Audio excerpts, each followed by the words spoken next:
So you want to see the house? Yeah, that'd be great. Are all of these boards for the shelving? It's live oak, and that came out of a log show that I did about 10 miles from here. Absolutely So we beautiful. milled them up and dried them. Mm-hmm. So this room was the first edition, and then we put the deck, lower deck on. And then the second edition was my office upstairs. And see, I resigned because of health issues 3.5 years ago. So I don't even go up there very much, but there's a ship's ladder right there that goes up to the office. Oh yeah. And it all has a dynamic view. Oh, look at this. So this house is about the center of the 40 acres. Pretty close. And the pond right now sits at about 20 feet deep. Uh-huh. It's 21 when it's brimming. Wow, Full so of that's bass. really beautiful. Oh, you have it stocked? Oh yeah. Nice. So this is Carol's western room. You've got Zane Grey, William McLeod Rain, Look at all the Teddy old Roosevelt. At one time we had 4 church meetings a week in our home, and we had a home fellowship here for a long time. Oh, okay. And so we used this room quite a bit. We had about 35 people on average here. Wow, that'd be kind of a hard thing to fit them. Well, that's why I'm fixing the wall over here. At one time, the TV monitor was under the stairwell. Uh-huh. So that's why that's pushed out in the room right now, because I'm fixing the old patch job. I've nailed the sheetrock back on, and I never taped it, so I taped it yesterday. Uh-huh. But we were able to get 35 people, nice people, and a worship team over here by the stairway. So the wood cook stove is... Oh, uh-oh. I'm going to have to back the truck up and load this up because Heidi is going to send me back down here if I don't take this home. It was so cool. We went up to Eugene to get this. It was on Craigslist. That's great. And the guy had it, he wanted $3.99 for it because it's unregenerate. These things are like, you know, $3,000 to $6,000 depending on the size of the stove if they've been rehabbed. Anyway, somebody had just cleaned this really good and polished it up. By the time we got to Eugene, he said, you can have it for $300. Oh, he told us on the phone. You can get it. You can have it for $350 if you come up today. By the time we got there, he said, "Well, you can have it for $300." So that was great. So here I was with $50 extra, and I happened to be plowing through some boxes he had outside, and he had a bunch of these old wire bale ball jars. Oh, great. So I brought myself home a box of ball jars too. See, now you're causing my wife to covet. Okay, this thing here is shoved back in here. It's not built in. I bought this from a friend of mine when she closed her scrapbooking shop. And I painted it. And she had stripped it all down and discovered that underneath the paint that was on it, it was really ugly. And it had stains and stuff in it. It had migrated from a kitchen to a garage, and it, you know, just had all kinds of gunk in it. And anyway, so I painted it. Well, when we looked at it, on the back and on the bottom of one of these drawers, there's stenciled markings. And apparently, this was, it could be from the South, but this was somebody's Popular Mechanics project back in the 40s. The textile mill that the packing crates they used to build this closed in the late 60s, early 70s. It was in North Carolina. And so this was somebody's old Popular Mechanics project. It's not old enough to be, or classy enough to be an antique or something, but it's just dreadful. And I love the old thing. These cabinets in here, Steve's dad built for me.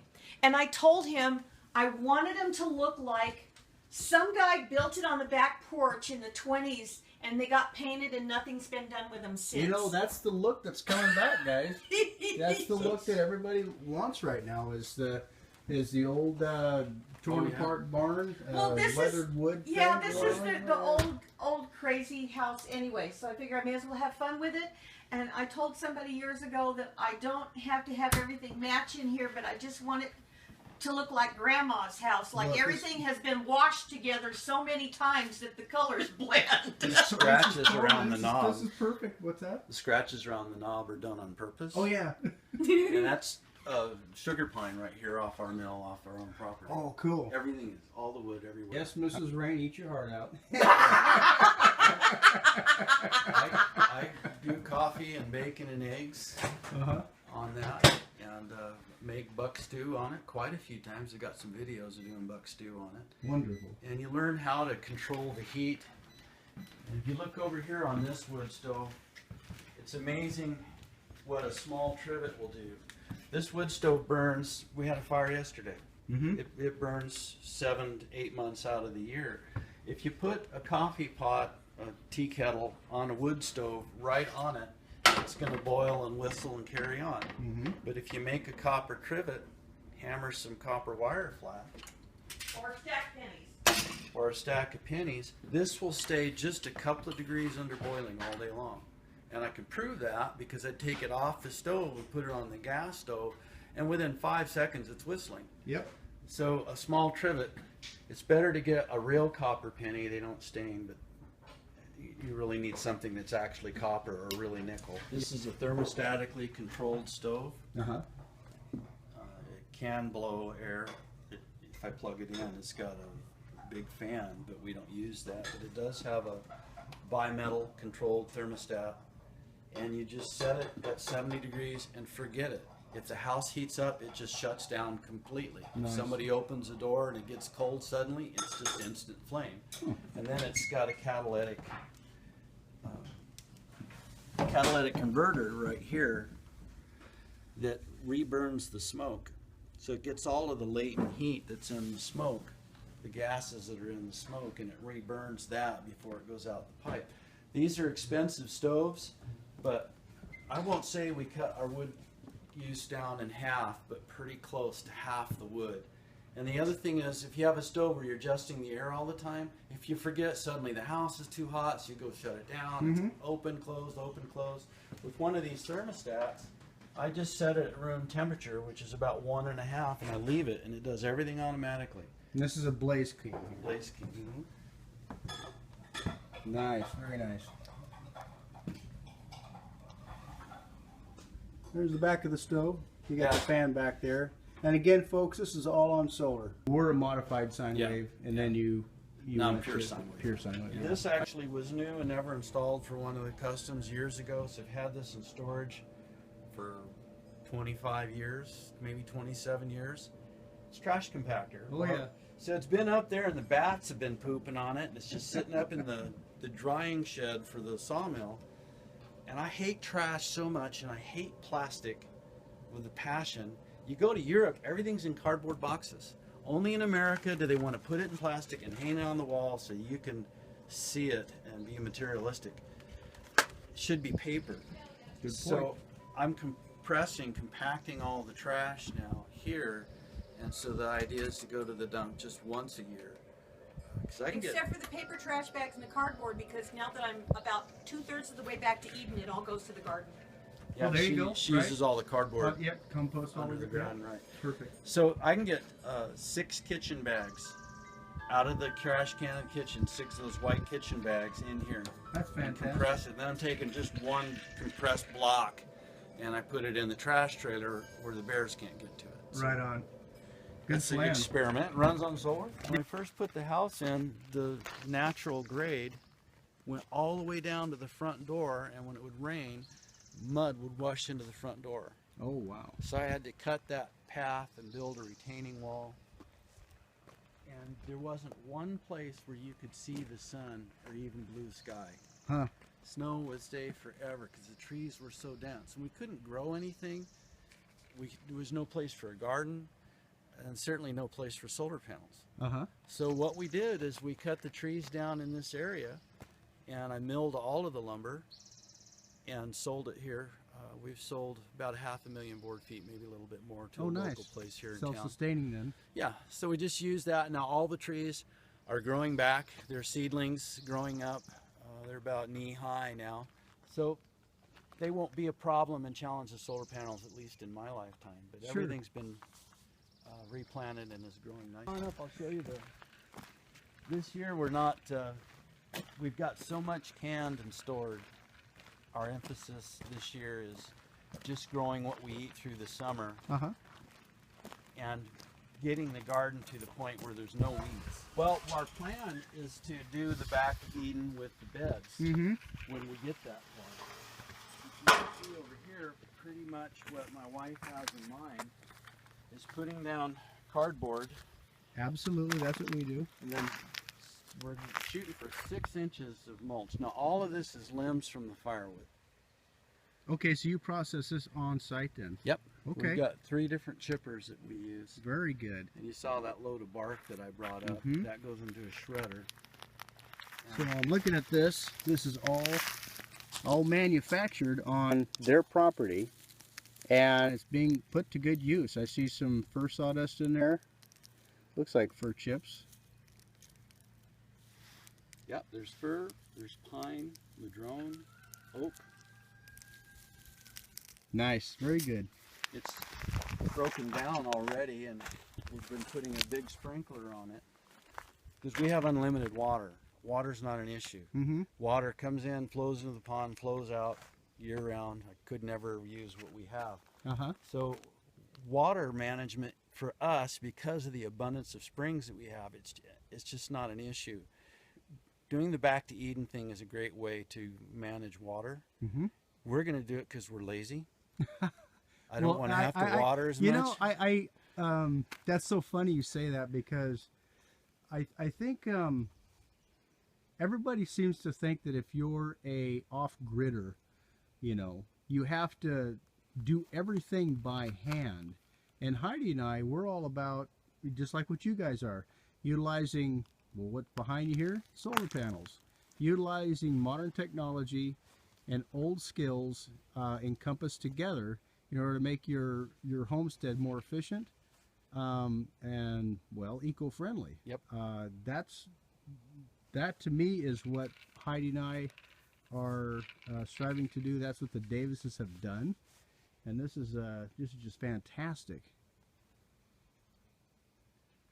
So we have like most people, we have short-term and long-term goals, and then you have dreams, and you need to write stuff down and dream.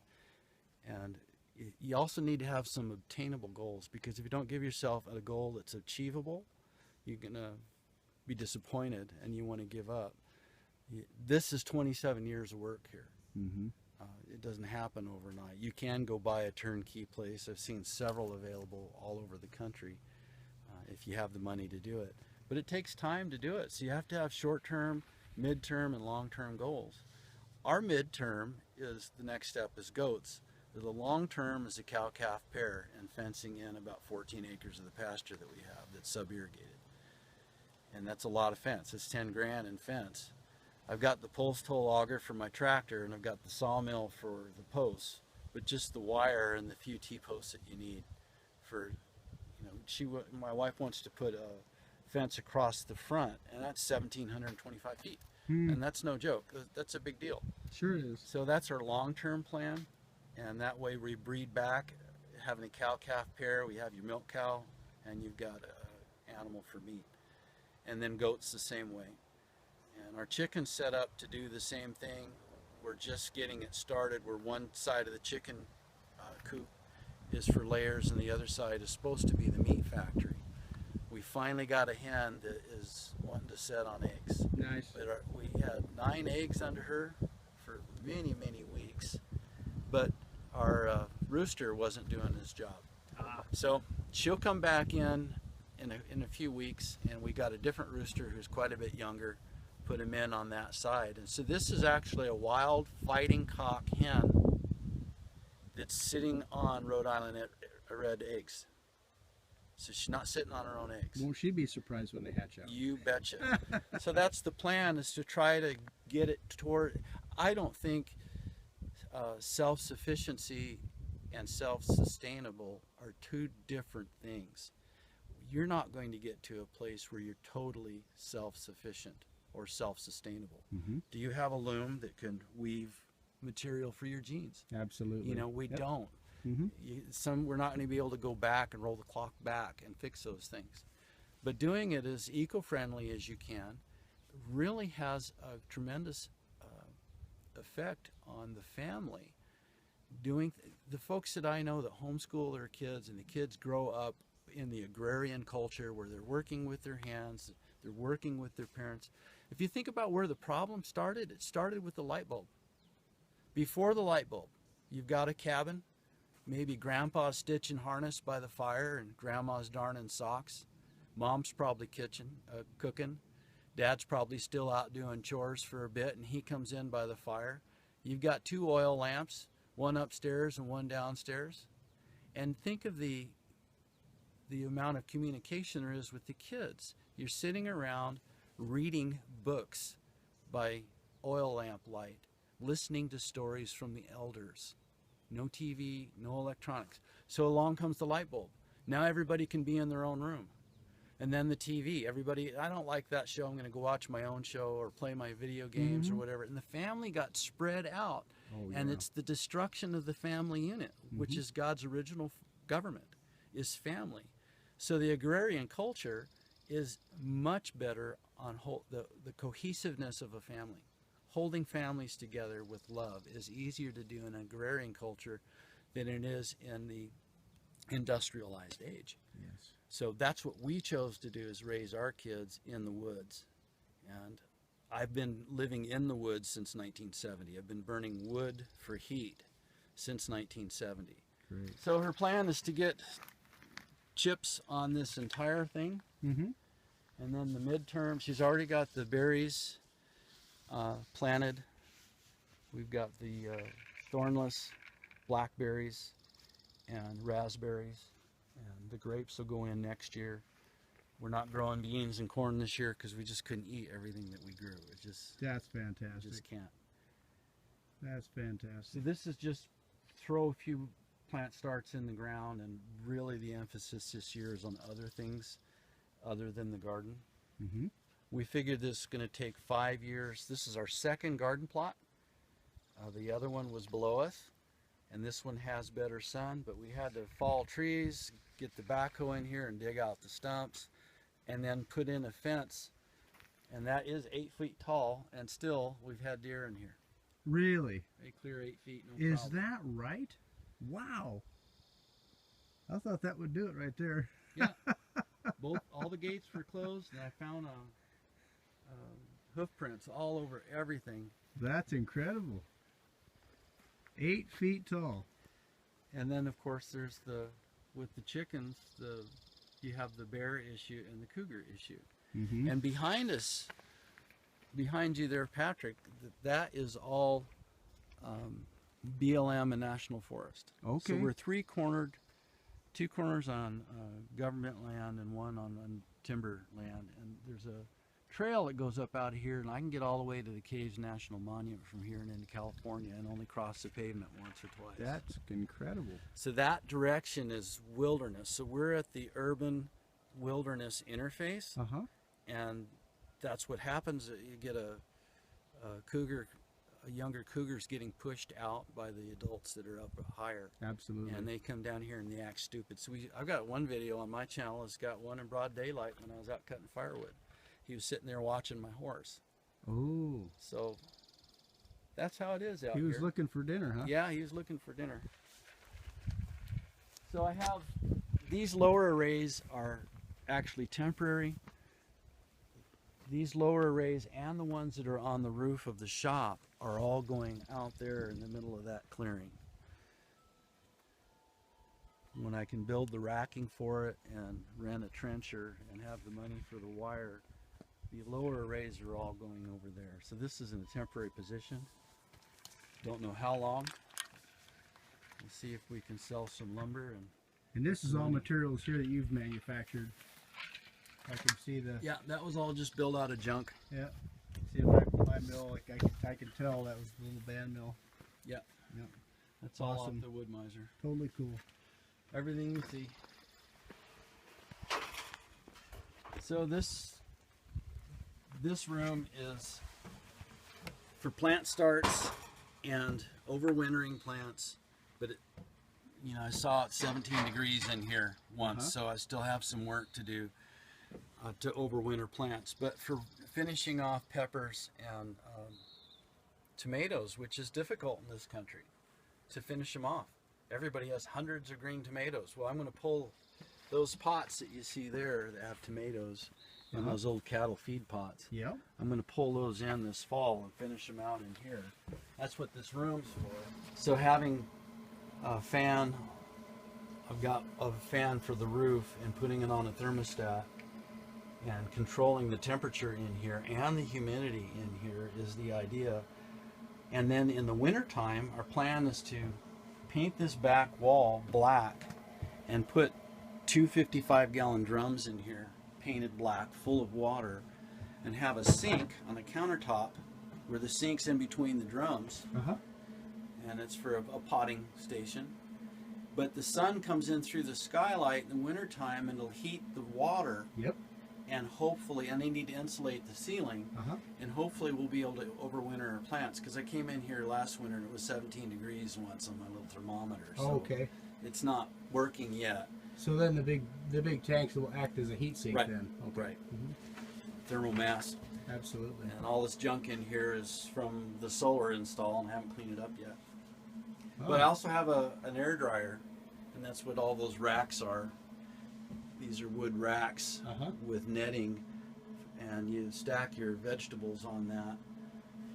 And you can make this room 120 if you want. Sure. And a fan blows down through all of that, and it dries it for about 35 watts. Okay. So it works good, but I don't So have... basically you have me standing in a dehydrator. Yeah.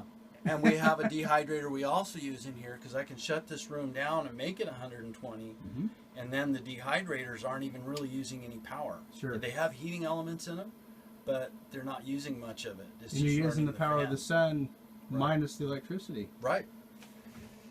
So in here is,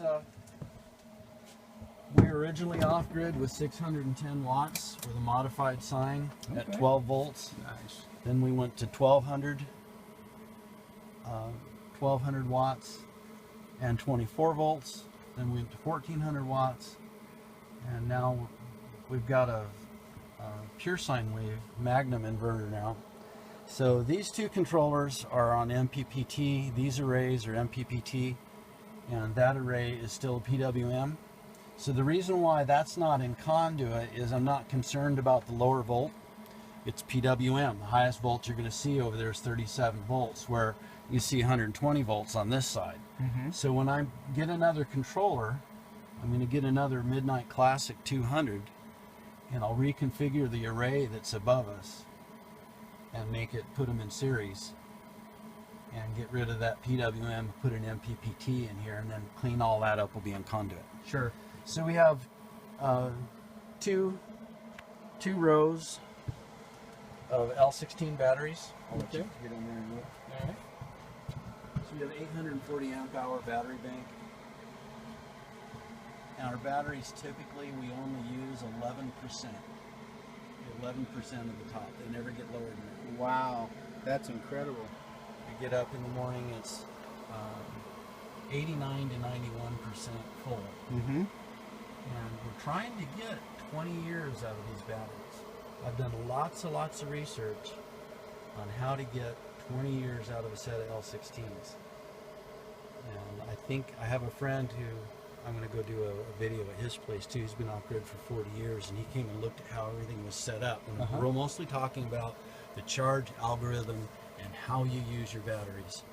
And he says we ought to be able to get 18 to 20 out of the batteries. That's fantastic. You'll see some things that are different, 24 volt system, and I've got a float level of 28. Nobody does that.